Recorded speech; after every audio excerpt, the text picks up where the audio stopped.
रायगड, महाराष्ट्रासह देश विदेशातील ताज्या बातम्या पाहण्यासाठी मॅक्स इंडिया लाईव्ह चॅनलला सबस्क्राईब करा आणि बेल आयकॉन दाबायला विसरू नका.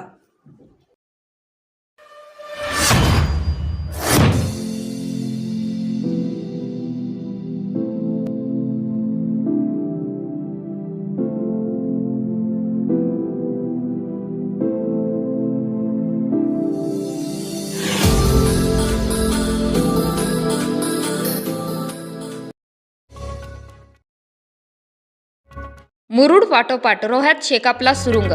नंदू म्हात्रे, लक्ष्मण महाले यांच्यासह शेकडो कार्यकर्ते राष्ट्रवादीत दाखल. आमदार अनिकेत तटकरे, मंत्री अदिती तटकरे यांनी केले पक्षात स्वागत.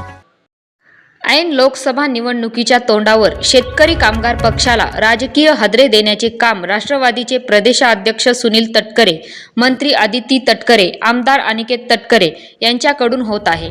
नुकतेच मुरुड येथील शेकापच्या शेकडो कार्यकर्त्यांनी राष्ट्रवादीत प्रवेश केल्यानंतर आता शेकापचे जुने व ज्येष्ठ नेते नंदू म्हात्रे, लक्ष्मण महाले यांच्यासह शेकडो कार्यकर्ते यांनी राष्ट्रवादीत प्रवेश केल्याने राष्ट्रवादी पक्ष संघटनेला बळकटी मिळाली आहे. ऐन लोकसभा निवडणुकीत शेकापला सुरुंग लावून निवडणुकीत आपले पारडे कसे जड होईल याची रणनीती राष्ट्रवादीच्या तटकरे कुटुंबाकडून अचूक आखली जाते.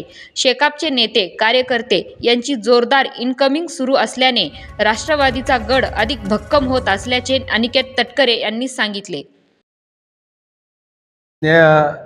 खासदार तटकरे साहेबांच्या नेतृत्वावर विश्वास ठेवून आणि आत्ताच त्यांची उमेदवारी महायुतीच्या माध्यमातून 32 रायगड रत्नागिरी लोकसभेसाठी जाहीर झाली आणि गेले अनेक वर्ष त्यांच्या राजकीय वाटचालीमध्ये असलेली सर्व मंडळी आज पुनश्च साहेबांच्या प्रेमाखातर, विशेष करून नंदू शेठ असतील, त्याचबरोबर महाले साहेब असतील, ही जुनी सवंगडी आज साहेबांच्या ह्या राजकीय युद्धामध्ये आज सेनापती म्हणून आमच्यासोबत त्या ठिकाणी सामील झालेत. त्यांचं अंतःकरणापासून मी स्वागत करतो. सानेगाव असतील, सानेगावचे उपसरपंच माझा सहकारी परेश असेल किंवा इतरसुद्धा सहकारी अनेक आज सहकारी पक्षामध्ये प्रवेश करत आहेत, त्यांचं मी अंतःकरणापासून स्वागत करतो. 15 दिवसामध्ये शेकाप पक्षाचे 4 दिग्गज तुमच्याकडे आले, याकडे कसं होतं खास करून? आता उतरती कळा कोणाला लागलेली आहे हे आपल्याला पाहायला मिळालंच असेल.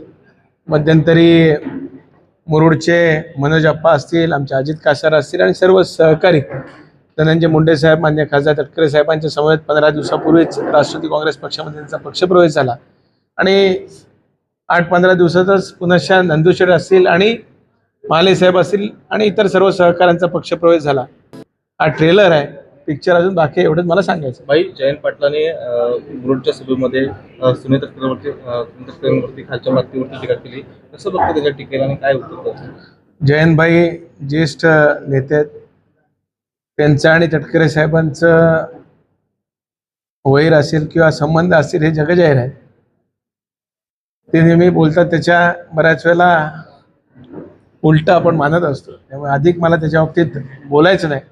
मात्र माझी एकच विनंती राहील, निवडणुका येतील जातील तर आपण सगळ्यांनीच पुरोगामी महाराष्ट्र आपण मानतो. छत्रपती शिवाजी महाराज असतील, शाहू फुले आंबेडकर महाराजांचा विचार आपण घेऊन चालणारी सर्व मंडळी, त्यामुळे टीका टिप्पणी करण्यापेक्षा आपल्या भागाचा विकास, आपल्या जिल्ह्याचा विकास, आपल्या कोकणाचा विकास, आपल्या राज्याचा विकास कशा पद्धतीने करता येईल याच्यावर अधिकचा भर सगळ्यांनी ठेवा. विशेष करून माझा तर या निवडणुकीच्या माध्यमातून सकारात्मक दृष्टिकोन राहणार आहे. आम्ही जे काही करणार आहोत हा अजेंडा घेऊन लोकांच्या समोर जाणार आहोत. विरोधी पक्षाची मंडळी काय टीका टिप्पणी करतात याच्यापेक्षा आम्ही लोकांसाठी काय करणार आहोत, आम्ही कोकणवासियांसाठी, आम्ही या मतदारसंघासाठी काय करणार हा अजेंडा घेऊन आम्ही पुढे जाणार आहोत. हे आनंद गीतेने काल एक टीका केलेली आहे की विरोधकांचा आम्ही कडेलोट करू म्हणून. हे तटकरे साहेबांवरती त्यांनी इशारा साधलाय. 2014च्या मोदी साहेबांच्या पहिल्या लाटेत अवघ्या 2000 मतांनी गीते साहेब निवडून आली. 19ला तर अभूतपूर्व अशी मोदी साहेबांची लाट होती, त्याच्यामध्ये तटकरे साहेबांनी 34,000 त्यांना पराभूत केलं. त्यामुळे आता 24ला महायुतीचे उमेदवार तटकरे साहेब असल्यामुळे त्यांच्या पायाखालची वाळू आता सरकली आहे. त्याच्यामुळे काय बोलावं हेच त्यांना समजत नाही. त्यामुळे थोडंसं म्हणजे सद्बुद्धी मी म्हणणार नाही, पण परमेश्वराने त्यांची बुद्धी सुस्थितीत ठेवावी एवढीच मी या ठिकाणी व्यक्त करेन. टीका टिप्पणी जरूर त्यांनी करावी, मात्र एका विशिष्ट पातळीपर्यंत त्यांनी ठेवावी, नाहीतर जसाच तसं उत्तर देण्यासाठी आम्ही राष्ट्रवादी पक्षाचे आणि महायुतीचे कार्यकर्ते तयार आहोत.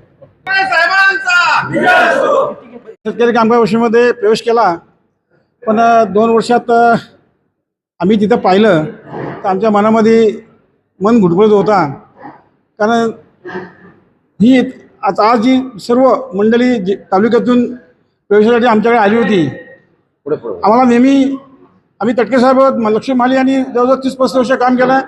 गेले मी 20-22 वर्ष त्याच्यासोबत काम केलं. जेव्हा आम्ही पक्ष सोडून गेलो, थोडे वाद होत आहेत. राजकारणामध्ये सगळं चालतं, कधी वाद होतात, कधी एकत्र येतात. आम्ही तटकरे साहेबांच्या आम्ही जवळ भावासारखे आहोत. पण आम्हाला आता 2 दिवसापूर्वी तटकरे साहेबांची 32 लोकसभा मतदारसंघाची होती. ज्यावेळेला खासदाराची घोषणा झाली त्यावेळेला आमच्या मनात शल्य आलं, नाही मला आणि आम्ही दोघांनी विचार केला की आपण आपल्या साहेबासाठी आपण तुम्ही 30 वर्ष 35 वर्ष काम केल्यात, मीच गेली 20-22 वर्ष काम केलं आहे, तर आपण आता पुन्हा साहेबासोबत जाऊन आपण साहेबाला मदत करायला पाहिजे. आणि जो चक्रव्यूहामध्ये साहेब अडकलेत तो चक्र आपण कसा बाहेर काढता येईल आपल्या साहेब, आपण सर्वांनीच आपण लोकांपर्यंत पोचूया आणि सर्व कार्यकर्त्यांना असतील, ज्येष्ठ असतील, युवक असतील, यांना आपण समजून सांगून तटकरे साहेबांना आपण जास्तीत जास्त मतांनी आपण निवडून द्यायला पाहिजे, ही आपण अशी शपथ घेऊया. नाराजीचा प्रश्न येत नाही, पण त्याचं कारण एवढंच आहे, आम्हाला सवय लागले लोकांमध्ये काम करण्याची. पण तसं त्या शेतकरी कामगार परिषदेमध्ये 2-4 लोक सोडली तर बाकी कोण दिसत नाही काम करणारी मंडळी. आम्ही रोजचे रोज आम्हाला सर्व लोक सोबत पाहिजे आणि पक्ष वाढवायच्या दृष्टीने आम्ही काम करत असतो. पण तसं त्यांना काय वाटत नाही का आपला पक्ष वाढायला पाहिजे, म्हणून शेवटी हा आम्ही निर्णय घेतला. फोन केला का की जाऊ नका म्हणून वगैरे? कालपासून कोणी आम्हाला फोन नाही केला, पण आज रात्री सकाळी भाईंचा PAचा फोन मला आला होता. आता आम्ही काही इकडे आल्यामुळे मी फोन उचलला नाही. पण त्यांच्यावर काय आमच्यावर नाराजी नाही, पण शेवटी राजकारणात काही होऊ शकते. उद्या तटकरे साहेब भाई एकत्र बसू शकतात, सांगता येत नाही राजकारणामध्ये. त्यामुळं आम्ही जे आहेत त्यांच्यावर काय मी कोणत्याही प्रकारे टीका करणार नाही. जरूर आज आता आपण पाहिलं महाराष्ट्रामध्ये कोणत्या प्रकारे राजकारण चाललं आहे. आजचा माणूस उद्या कुठे जाते, परवाचा माणूस कुठे येतो आहे. त्यामुळे भविष्यात पुढच्या निवडणुकीमध्ये आमदारकी जिल्हा परिषद आहेत आणि तुमच्या नगरपालिका आहेत, तर उद्या काही होऊ शकते. भाई आणि साहेब एकत्र येऊ शकतात. तुम्ही